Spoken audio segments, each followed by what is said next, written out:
Good afternoon. We want to start out by thanking the Teagle Foundation and Andy Del Banco and Lonnie Bordesai Pasich. Um, so our thanks are done. We are not the usual Teagle speakers in this setting because we are talking not about long cherished texts, many of which I'm sure you teach, but at least at the start of this talk about our own text. That is a book we're writing together, and it's called Two-Part Inventions, Scenes from Across Race Friendship. It's about a friendship of some 40 plus years, making its way through history, the changing here and now, through camaraderie, uncertainty, intellectual affinities, shared frivolities, passion, passions shared and unshared, but be understood, and the constant presence of degrees of differences and likeness in counterpoint. So I say hello to everyone too. People who hear we're writing this book together say, "Oh my God, how are you going to do it?" And we're almost finished, believe it or not. And what we've done is we made up a methodology for each part as we went along. It has scenes. For instance, it begins with a scene that's actually the first words: two women sat at a corner table in the back of a restaurant in Midwest Side Manhattan, which is Margot's idea of our paying tribute to the beginning of the Golden Notebooks by Doris Lessing. It then unfolds in different kinds of methodologies. It has separate essays by us, who we were before we became friends, how the friendship affected us afterwards. It has a fractured retelling in memory pieces of the most troubled period of our friendship. It also has a couple of travelogues. We went to Mississippi together, we went to St. Louis together. We both have ancestors in both places. And it has a long section, very, very connected to what we're doing today, that grew out of courses we taught together at the New School, at Columbia. So we're going to talk about that section today. And that's where we bring in cherished texts a la Teagle. To set it up, we're going to read our introduction to this section. I shall begin. The time. Forgot the touch of literature verite. There we go. Our rule is we can interrupt each other. Yeah, okay. Okay. The time, December 2024. The setting, New York City, Midtown West. Margo and Elizabeth are walking across town on 40th Street at twilight on a December evening in 2024.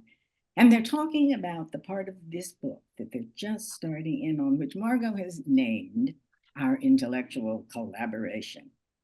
Oh, this part's not easy, said Elizabeth in a panicked voice. It's not, says Margo. True, we do it all the time, sift through things, but how do we enact that sitting and that sifting in words on the page? It's a book, it's not a podcast.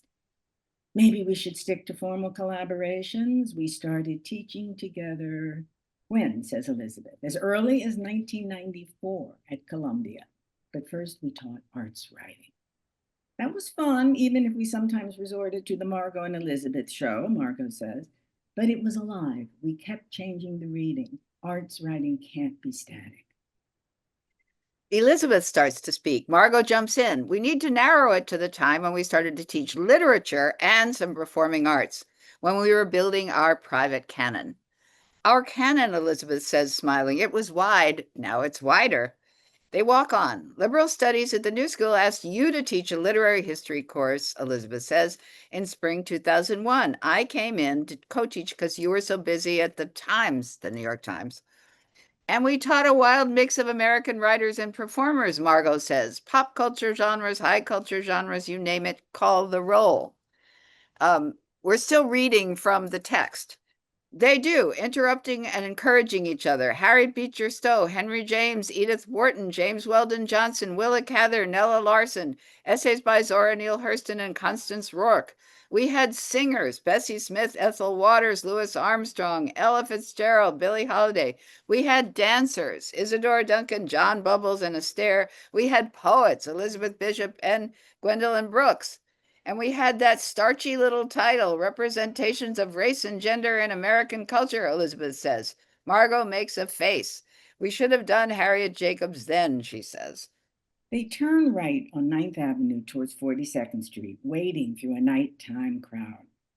And the next time we taught it, we made it just women, women and the performative impulse, you called it. And we did do Jacobs and Emily Dickinson, and we paired Ella and Billy and Stage Door, and we renamed it American Women in Modernism. That's starchy, something like that, I think. And then we proposed to our fancy literary agent that we make a book about our new feminist view of American culture, with all kinds of quotes and thumbnail essays, cross-cutting, montage. We were so excited. And she said, girls, you have to admit that's not very sexy. They both said. Time has not erased their disgust. They'd come to 42nd Street, headlights moving in both directions. Could we start with the first time we spoke together, says Elizabeth, at Symphony Space for that great maestro, MC, Isaiah Sheffer. They cross 42nd, then 9th Avenue, and enter the restaurant. Our talk about the Harriets, Margo says, as they put down their stuff. Our first formal appearance as a duo, yes. I found the script in my computer. It's dated October 27th, 2003. Do you remember the evening, Elizabeth asks, leaning forward. It was in that big auditorium, Margot says, 2 chairs on the stage and a podium for our reader, Dr. Glory Van Scott, a Katherine Dunham dancer turned actress. The stage wasn't completely dark since we were reading from scripts. The two look at menus, put them aside. We came on wearing variations of red and black. Already coordinating, we started like this. We're going to talk about two important 19th century books by women, Harriet Beecher Stowe's imagined panorama of life with slavery all over the country, Uncle Tom's Cabin, 1852, and Harriet Jacobs's first-person narrative of her escape from slavery, Incidents in the Life of a Slave Girl, Poland, written by herself, published in 1861. The first book is too easily dismissed still. The second is still making its way into the literary canon. Remember, readers, it was 2003. I'm sure we shared the introduction. We were very aware of how those choices, who said what, when, and who seemed to lead or follow, we were very aware of how they might be interpreted. Can we go back there now and recreate the scene, and then let's restate and improve on what we said 22 years ago? The year 2003, the stage at Symphony Space. Here, sitting on 2 chairs on stage, are a younger Margo in a vintage coral jacket with black pants, and Elizabeth in black pants and shirt and a reddish scarf at her throat. Margo starts, holding her microphone for once close to her mouth. One day in 1969 or 70, I brought a dog-eared copy of Uncle Tom's Cabin. It was lying on the castaway shelf outside the Strand. Given my investment in Black power and feminism, I expected to sneer my way through its racial sophistries and female pieties. But I began to read and found myself leaping from piety to sophistry to something much grander, and landing by various and contradictory means on the side of moral and narrative freedom. And then I say I raise my microphone and I talk about how I first encountered Uncle Tom's Cabin as part of the King and I staged at St. Louis's Outdoor Opera Theater, the Muni Opera, and how in the musical, the Siamese slave Tuptim stages Eliza's escape from Uncle Tom to show that she too wants to escape. And I say that the story sank into my inner story space. So here we are. We've got these two books that we're discussing for a number of pages in this text. You're not going to get them all today. No, you're not. that this is a long dialogue about these two books. I don't know if many of you have read or reread Uncle Tom's Cabin and Incidents in the Life of a Slave Girl. So we start with Harriet Beecher Stowe, who, if you've forgotten, conjures up a huge cast of characters, but her through line is found following a venerable slave, Uncle Tom, as he's sold away from a benign Kentucky plantation and from his family to an exotic mansion with slaves in New Orleans, and finally to a godforsaken, run-down plantation in the wilds of upper Louisiana on the Red River. So, what do we talk about in this dialogue? Among other things, how Stowe relates to the character she's made up, her incredible gifts of dramatization and characterization, her apparent separation of mulattoes from full-blooded, in quotes, black slaves, her somewhat blithe presentation of these mulattoes as beautiful and cultivated in some way that black slaves are not. But what black slaves, like women of white women, are sensitive and spiritual in her views, in her mise en scène. Yes, and we're looking in this dialogue for things the writer seems to intend to say and things that the writer seems unconsciously to give way to. For instance, Harry Beecher Stowe has some kind of authorial urge hidden behind the text, maybe unconscious, to hobble the men. For Literally instance, hobble them, yes. one bad Southern guy is shooting at the party of escaped slaves, but he's injured himself. And the the Quakers in the next town take him in, and one Quaker woman cares for him by immobilizing him, tightly wrapping him in bedclothes. Um, she also fits the women into some kind of a virtuous, super maternal, cheerful, can-do mold. Um, but some characters sort of run away from her grasp in this book as we talk it through.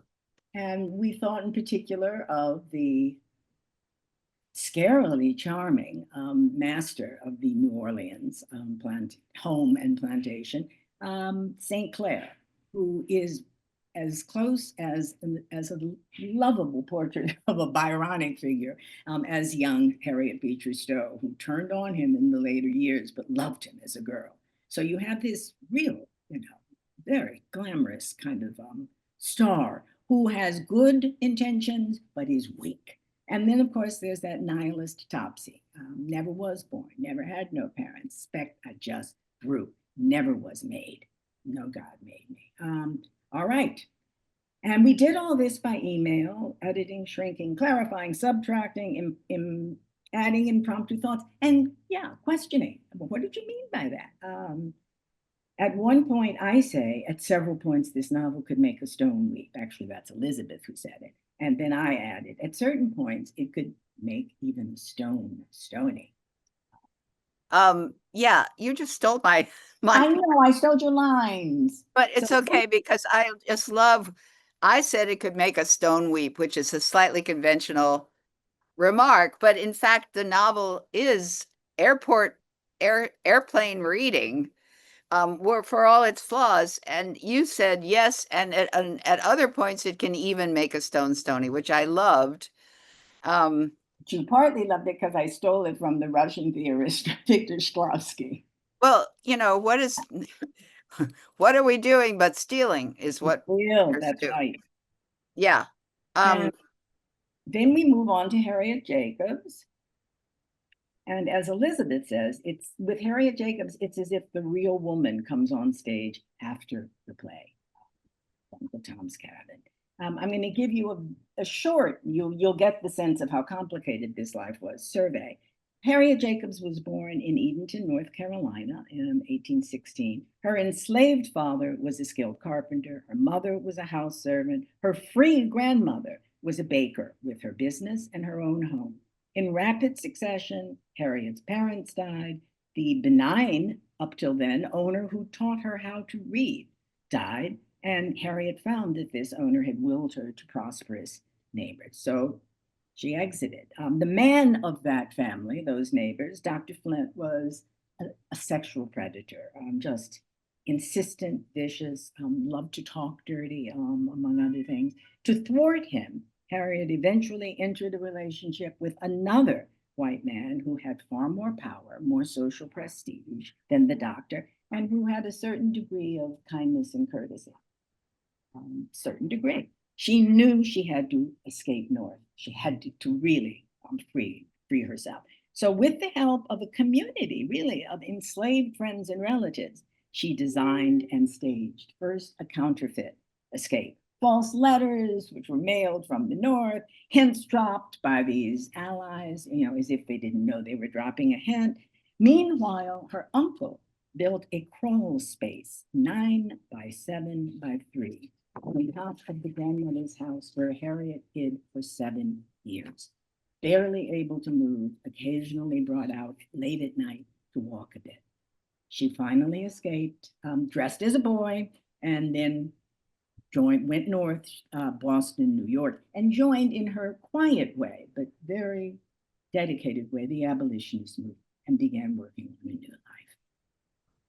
Yeah. So we think these books teach amazingly well together, because what Harriet Beecher Stowe ignores is the sexual activity that created all her mulatto characters, and what Harriet Jacobs unveils with great ambivalence that you can feel in the text, the amazing of assumed availability of any female slave. And I reflect on this text about, my God, they out there, they could indulge in any sexual urge they wanted. They could try S&M. They could try anything they wanted with no consequences. And this is what you get, sort of sotto voce, but very clearly from the Harriet Jacobs. And it's so brave.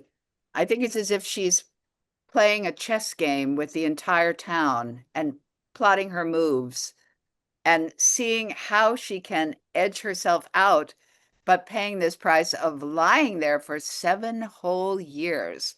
And occasionally seeing the 2 children she'd had. One of whom figured out that she was up there, and so he steered the 2 of them to play underneath where he thought she was looking. It's just an amazing story if you haven't read it lately. So we get to the end. And they had, which we can't go into today, but they had a very complicated relationship, these 2 women. The Jacobs, 2 Harriets. right, the 2 Harriets. Jacobs wanted Stowe to read her novel. Stowe refused to at first, and we go back and forth from there. But we try to look at that. It's interesting in its own light in terms of the 2 texts also. And their invocations of women, of grief, of what it is to identify with oppressed people. And we want to highlight the conclusions of both books because they're so different. Yes, crucial. Margo, maybe we don't bother reading. Okay, what? Maybe we don't bother reading, but well, we could just Stowe before summarize into the pulpit with just this first sentence, with her own concluding remarks, ends her novel with the words of a good white man who urges the slaves he is freeing to be good Christians and basks in their gratitude. Jacobs subverts this in her penultimate paragraph. She gives her thanks to the honorable white woman, Mrs. Bruce, who employed her, bought her freedom, and became her very loyal friend. Nevertheless, as she states boldly, the dream of my life is not yet realized. I do not sit with my children in a home of my own. God, whom she questions throughout the book, so orders circumstances as to keep me with my friend, Mrs. Bruce. Love, duty, gratitude also bind me to her side. Words like orders.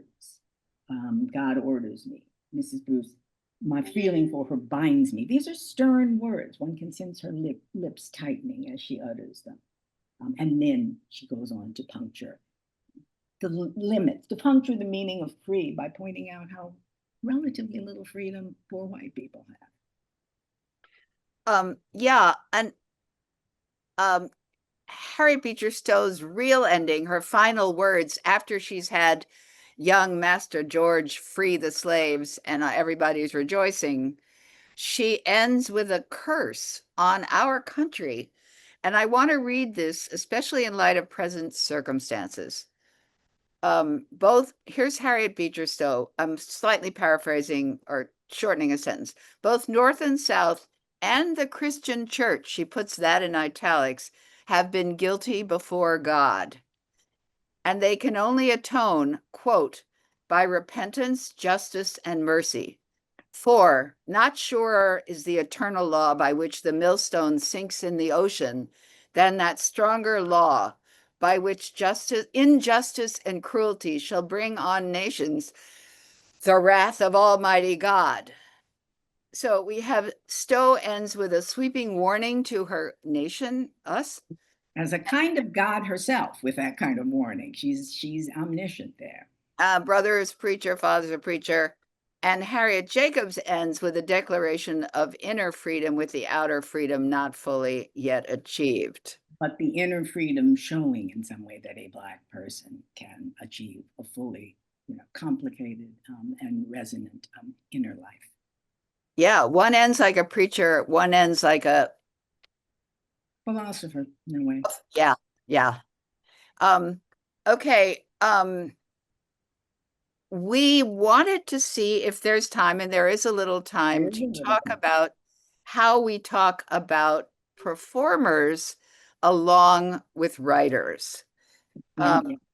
So I think Margo should read her introduction to this.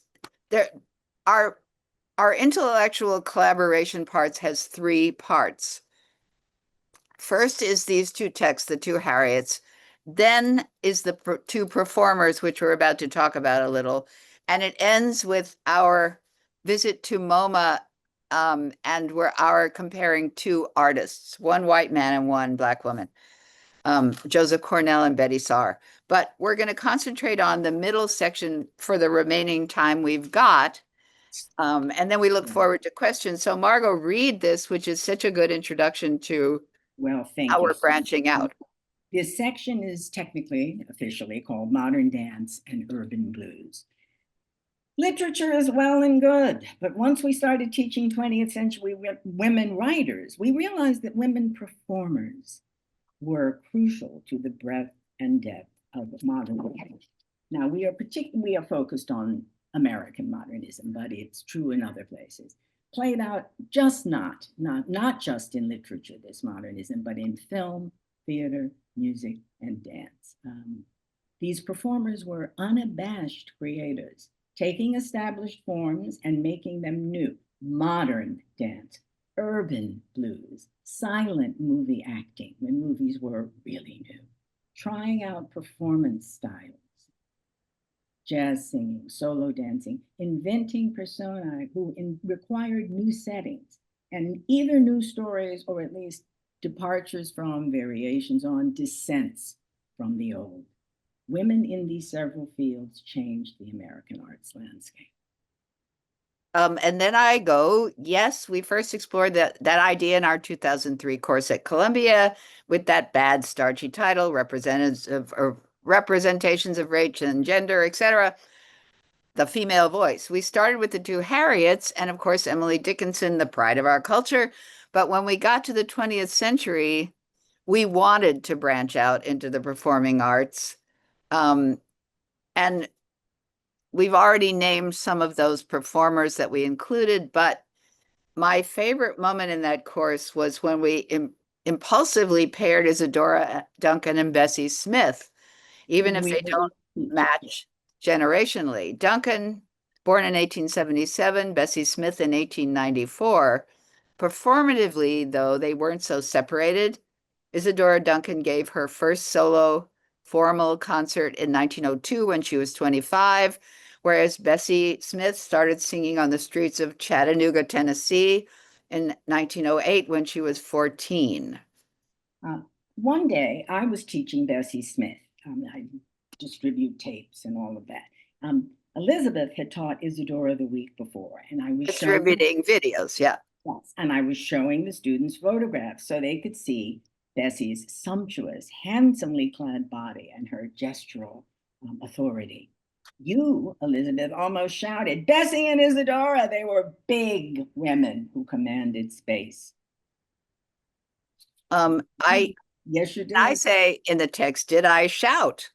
Did I shout? I'd suddenly realized that here were two monumental female figures, each of whom popularized, if not invented, along with some peers, a new expressive genre. In Isadora's case, modern free dance. In Bessie's case, urban blues. They were up there on stage, channeling a whole art form through their bodies, solo bodies, even if Bessie usually performed with a jazz combo and a dancing chorus. And Isadora claimed she never danced a solo since she imagined an unseen Greek chorus also on stage. The inspired improbability of having to think about them and encounter them, not as a matched set, but in some contextual, some historical, some uh, cultural mise en scène.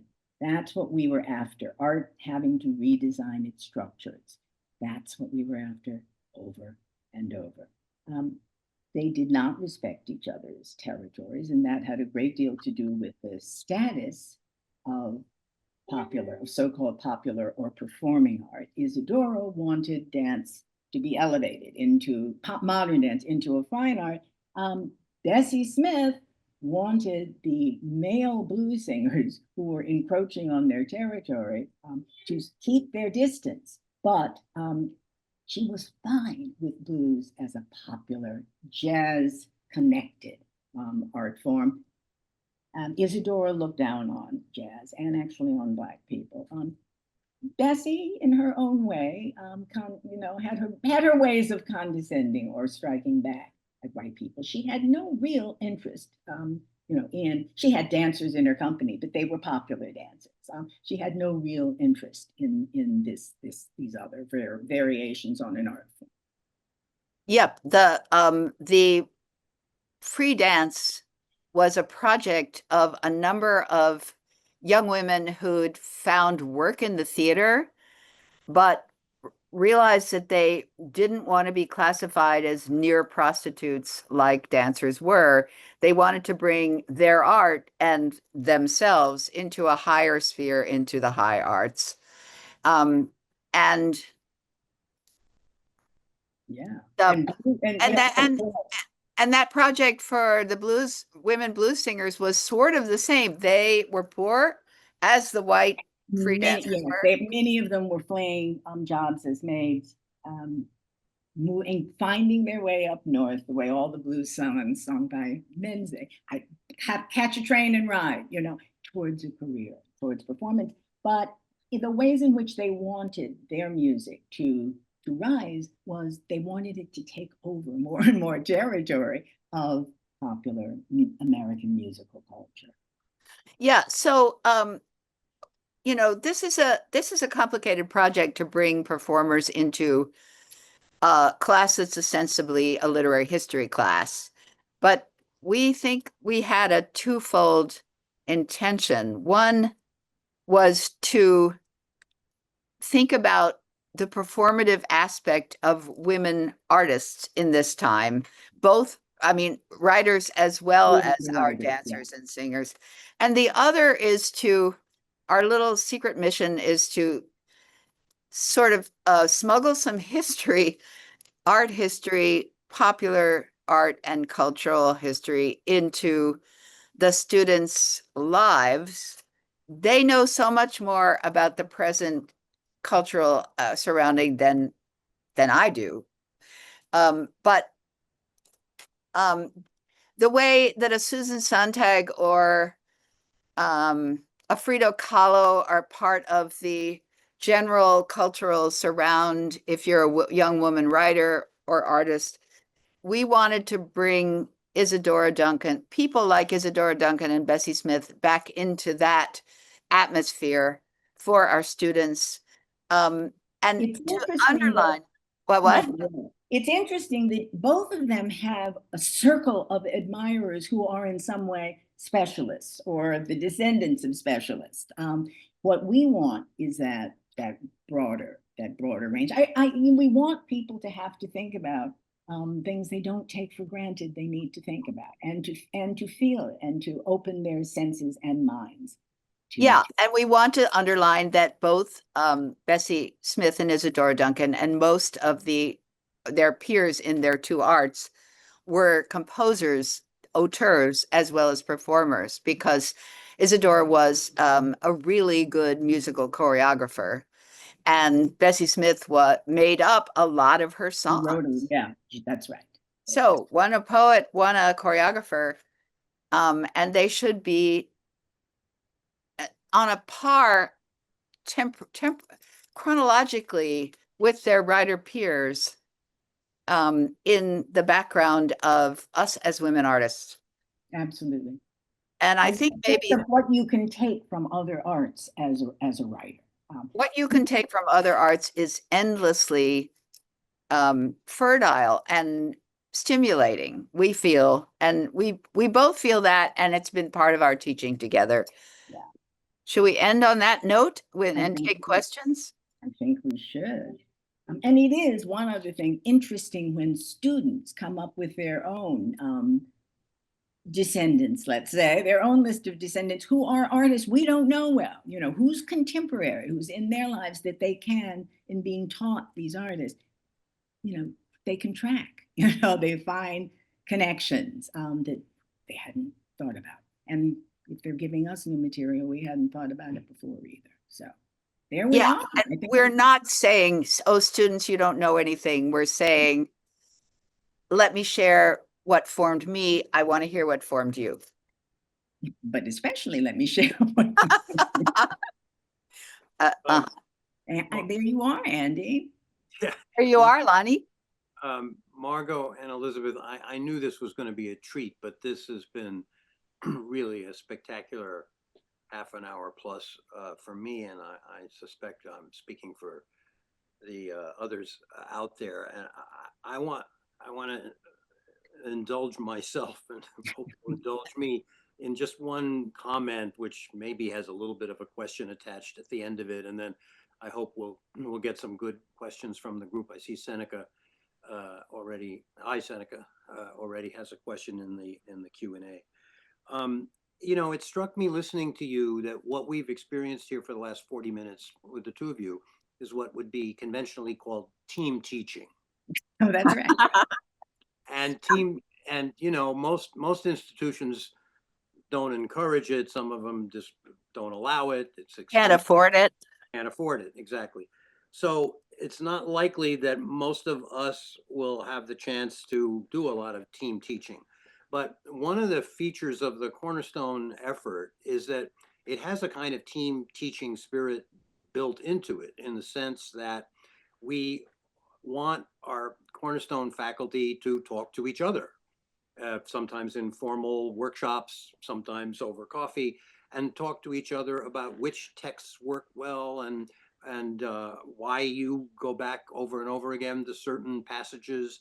And I think I want to just stress that what you've shown us today is very close to the heart and spirit of a Cornerstone or any general education program, where faculty are open to one another and aren't just doing their specialist thing and then going home and carrying on their research. So I just wanted to say that. But the reason I think this was a special experience, at least for me, and I'm sure for others, is that both of you express this wonderful openness and willingness to rethink your own convictions or expectations. So you described your first encounters with Uncle Tom's Cabin. And Margo, you listed some of the, not just literary sins, but probably more than literary sins that Harry Beecher Stowe commits: pieties and platitudes and short-sightedness and stereotypes and all the rest of it. But you at the same time, you said, but you found there was so much of worth going on, her empathetic effort to enter into the consciousness of her characters, yes. that you that you gave yourself up to the.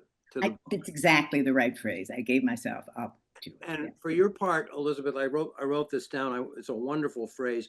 I think you said, "The story sank into my inner story space," which is a fabulous way of putting, I think, what we all hope will happen to our students, Yes. right? That they'll encounter something that will become part of, I don't know, their repertoire for living. Maybe we call it Cornerstone Learning for Living, and for a reason.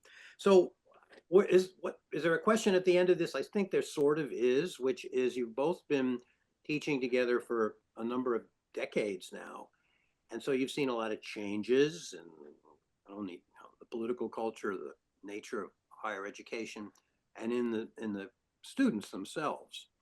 And I wonder whether you have anything you'd like to say about how to uh, make how to enlarge the possibility that students will come to their reading with this kind of attitude, that they'll be open and tolerant and willing to give writers a pass for the things they do badly or for their mistakes, and value the things that they do well. I worry a little bit that we're less willing to do that. But I hope I'm wrong about that. I just wonder if you have any. You're thinking of, again, the arrogance, if you will, and the concentration of specialization, of being an expert in a certain field. Is that one of the? Yes, that's certainly that's a problem for faculty, and then it becomes a problem for students when faculty Yes, exactly. inflicted on their students. But I'm interested in the students themselves. I mean, you both are just coming from classes. Um, are they resistant? I mean, or are they open, or some combination, or is it impossible to make a generalization and we leave it alone? I would say both. I mean, I have had, and I'm teaching writing students, so is Elizabeth. So often there is a kind of, oh, I'm curious, what writers, what methods, what techniques can be of interest to me.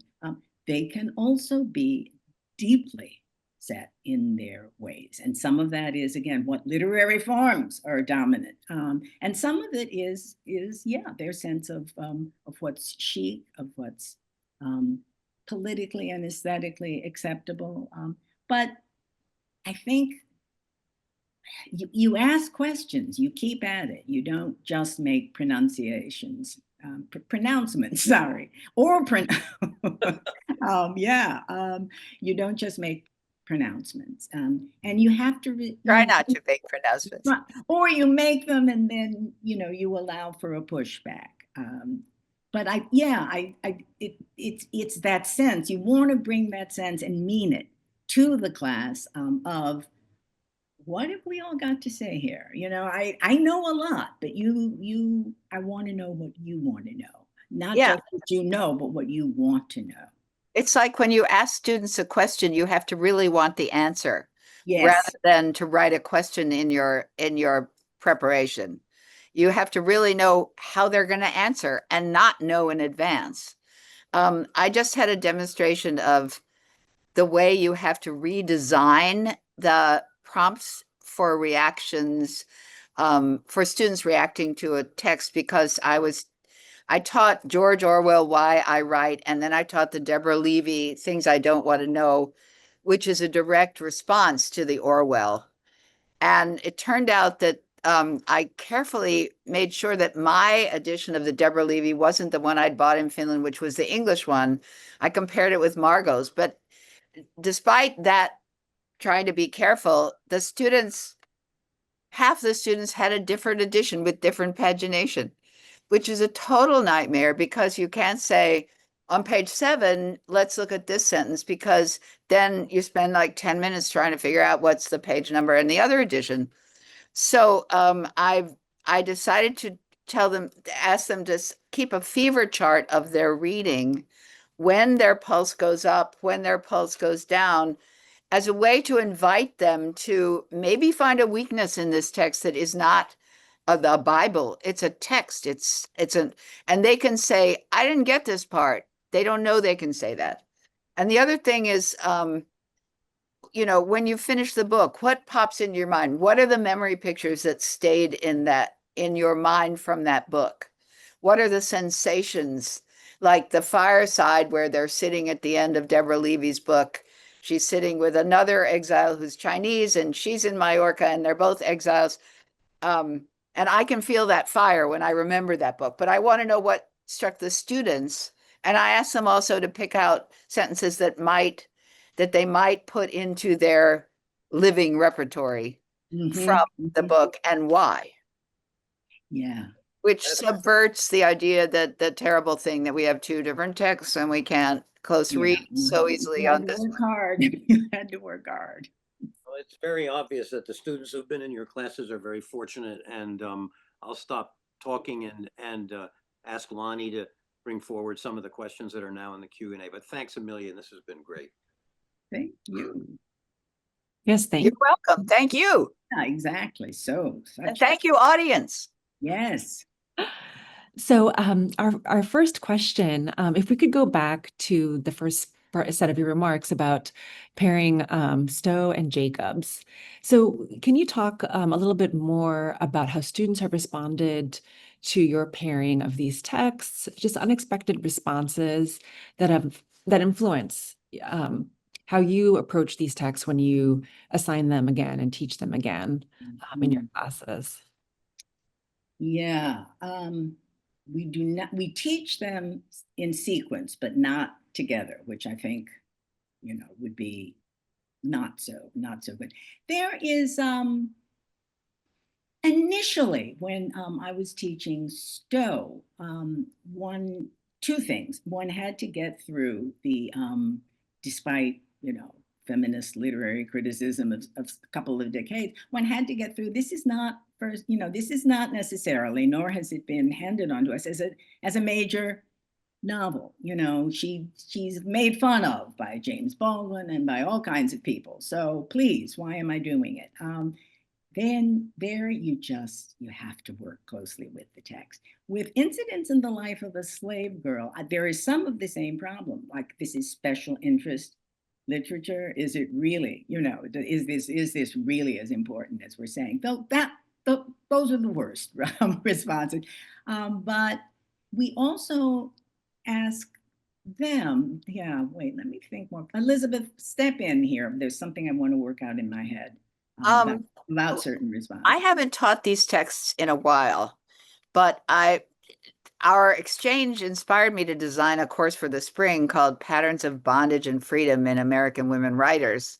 And I'm going to start with these. A little from Frederick Douglass, My Bondage and My Freedom. Right? Exactly. The echo chamber.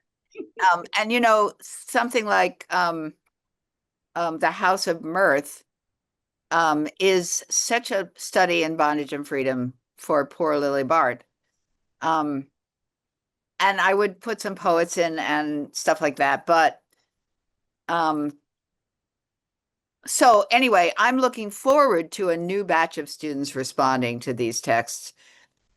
And it's really fun in our book to be able to respond to ourselves rather than asking our students, because we found a lot of new stuff for us in being frank with each other. We did. One other thing I'll add that I was trying to work out. It's very important when you have obvious, say, racial, class, gender, sexuality differences. It's really important not to insist on a symmetry between, the levels of contradiction, of whatever, of style. It's really important to give each its particularity. What does Stowe do? When does Stowe worry you? Maybe she worries you when she says, "Oh, when my child died, I identified with a slave mother," and then you find out, then there's Harriet Jacobs with these two slave children. But they're important, but those aren't the definitive judgments. So you just really want to keep construct a world around each of them that doesn't insist that they be perfect at any point. and allows for their vulnerabilities. One would like Harriet Jacobs to be more frank, in part. She And we can't. would like Harriet Beecher Stowe to know herself a little better. But It's true, yeah. part of that, that was kind of beautifully said, Marg, that it's important that in this world we construct for each text that the historical period and the author herself is Place. not lost sight of. And we try in this text on the Harriets, we tried to picture the writer at work in the circumstances that she lived in as she was, and then we can say, oh, she went a little too far with that character, or she let her have her independence rather than having her turn virtuous like But Cassie at the end. Yeah. exactly. But then you temperamentally and aesthetically, why did that have to happen? What is it in this writer and in Yeah. the world she grew up in that dictates certain moves? Yes, and reach back and say, Harriet, you can go one step further to each of them. I do see why you couldn't. Yeah. Exactly. Yeah. Yeah. Thank you. Very, I'd prefer not to. Yeah. Well, there's something, Elizabeth, that you had said, right? You, I think you were joking and you were also not joking, right? You said something along the lines of, "What are we doing but stealing?" And I was just thinking about how, the act of writing, it's inevitable. I mean, that you're making allusions to other writers. For example, the course title of the course you're designing for this spring.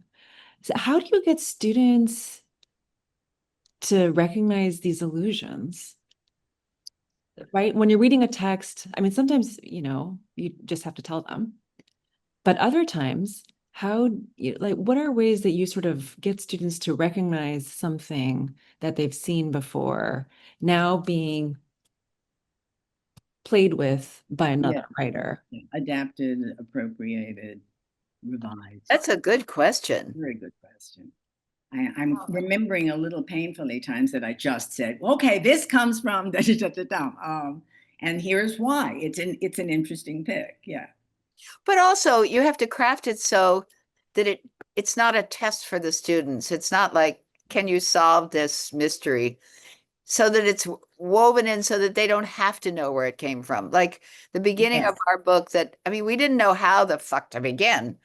And Margo said, look at the beginning of the Golden Notebooks. Two women sat in an apartment or something. Two women sat alone in a London flat. I haven't read that book in years, but that it came to me as just a beginning. But people may hear that from the Doris Lessing, but they may not. But it certainly gave us a jumping off point, which we desperately needed. It can also be interesting to kind of think aloud about why a writer needs other words and where they're spaced. And then that becomes not so much a test as, let's look at this sentence if it had other words, not these. I mean, at one point I quoted in Elizabeth's in my text from Andy will know. I took it actually from T.S. Eliot, taking it from The Jew of Malta. Now I've got it. I said if Harriet Jacobs had not been a writer, she would have been like, that was in another country and beside the wind. Oh, you quote Marlowe. It's a brilliant quote. I actually took it from T.S. Eliot, claiming that in one of his long poems. It might have been, Yeah. But I'll go back and look it up. So, I would gladly tell people, where that came from and why I thought I needed it. Yeah. And ask them to think about it. Maybe you give them a writing exercise in which they incorporate quotes that matter to them. Yeah. And yes. Or in which you ask them, what quote would you have from this book we just read, would you have tattooed onto your... Oh, okay. And then, I like to ask people to memorize, but they kick and scream, but just like a sentence. Right.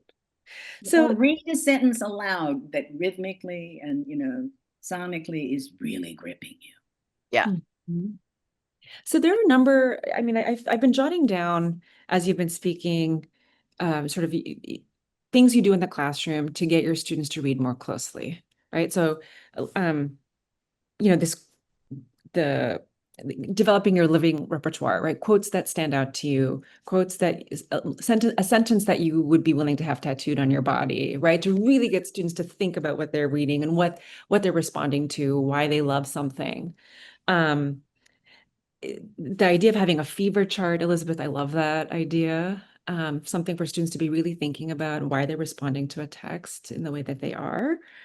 Um, and then actually asking students to memorize a sentence, uh, or to read aloud. Or at least But do you have that. to do it Yeah, yourself as well. that's I have right. a Nabokov sentence that I keep dropping clauses out of when I'm trying to reproduce it It's a problem. from It's speak memory. Yeah. Yeah. Well, I think this is something I think we all know that like a lot of college educators are really struggling with getting young people to read and right read the text, read the book, be prepared.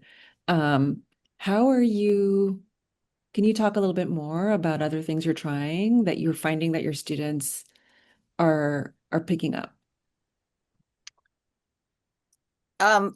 Margot's so much better at discussing a no, text. Yes, I you just are. no, I'm not. It's my weak point that leading a discussion for the whole hour and 40 minutes on a text.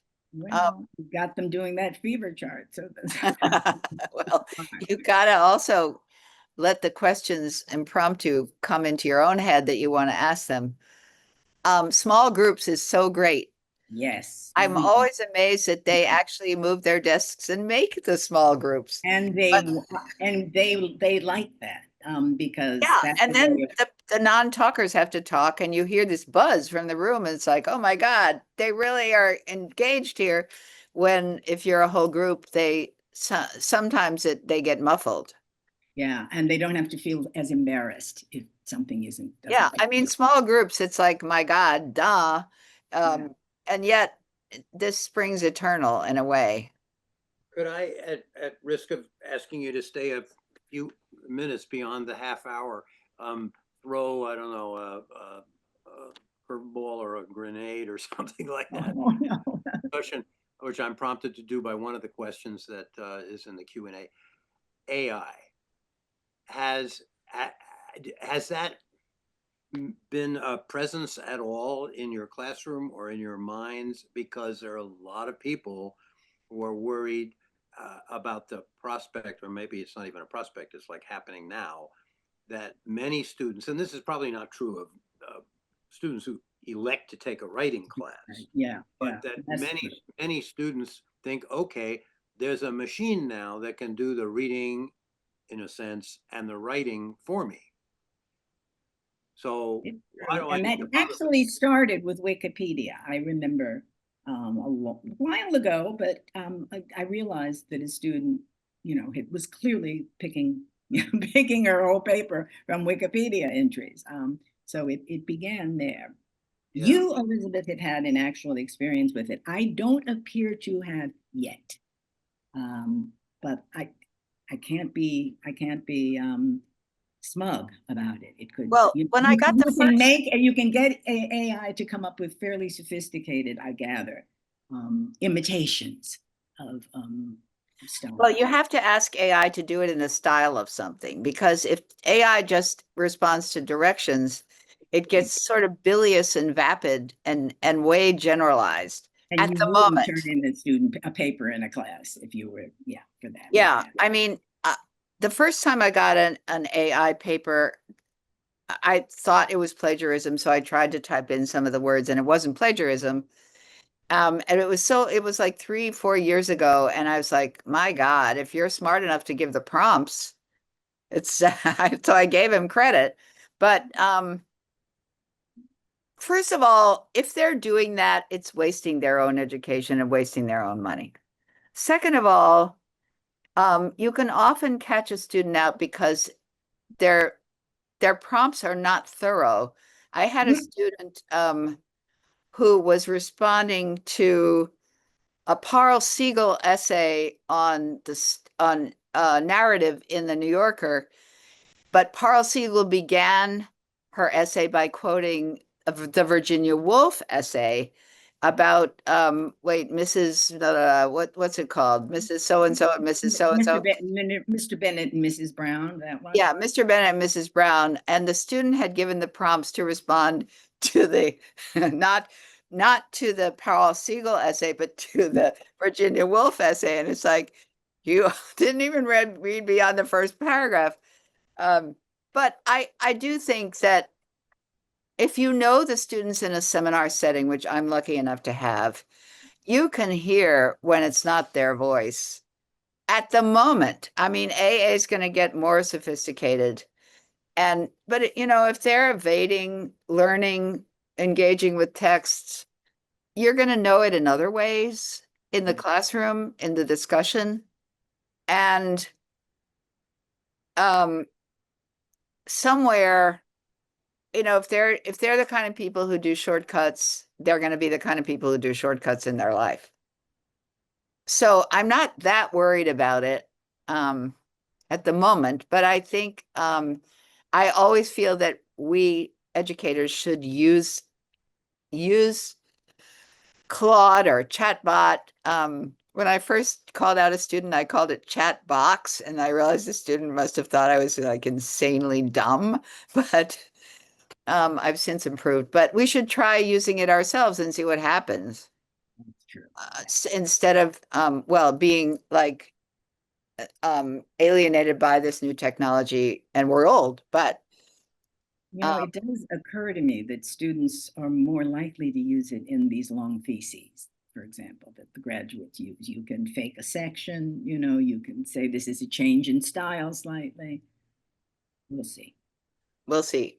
Well, thank you. No, I think nobody, I quite agree that we can't bury our heads in the sand and pretend it isn't there, and that students who use it in certain ways are wasting their own opportunities. But this isn't going away. And as you say, Elizabeth, AI is going to get more and more sophisticated by the week or the day. So, And students are better at using all the technology than we are. So that doesn't happen. I think we should let our two speakers have their afternoon back, and Lonnie and I will be here to answer any questions you may have about the general contours of the Cornerstone program. But I want to say again, and I'm sure I'm not speaking just for myself, this has really been a spectacular hour. It's just what we were hoping for. And I'm sure, again, others feel this way. We have two very distinguished writers and I don't want to say academic, but members of the institutionalized intellectual community or something. And yet, you're both thinking really hard about what works best for students. Everything you said about when you were talking, Margo, ask the questions, don't make the pronouncements, or if you find yourself making a pronouncement, invite pushback to it. And everything you just said, Elizabeth, about the benefits of the small group and how sort of hiding behind somebody else's language just isn't possible. It's all evidence that you really care about your students. And that's not to be taken for granted these days, since universities put such a premium on doing things other than teaching and thinking about teaching. So I just want to express appreciation to you both for that. And I'm sure everybody else on the call shares it. Thanks a million, and hope to see you both in person before long. Yes, please. And yeah. And hello to the proper people. And I want to thank everybody for being here and for staying with us. And I've just we wish we could see your faces, but that's we wish we could see your faces. Yeah. So, but we are one in solidarity with struggles within the academy and without.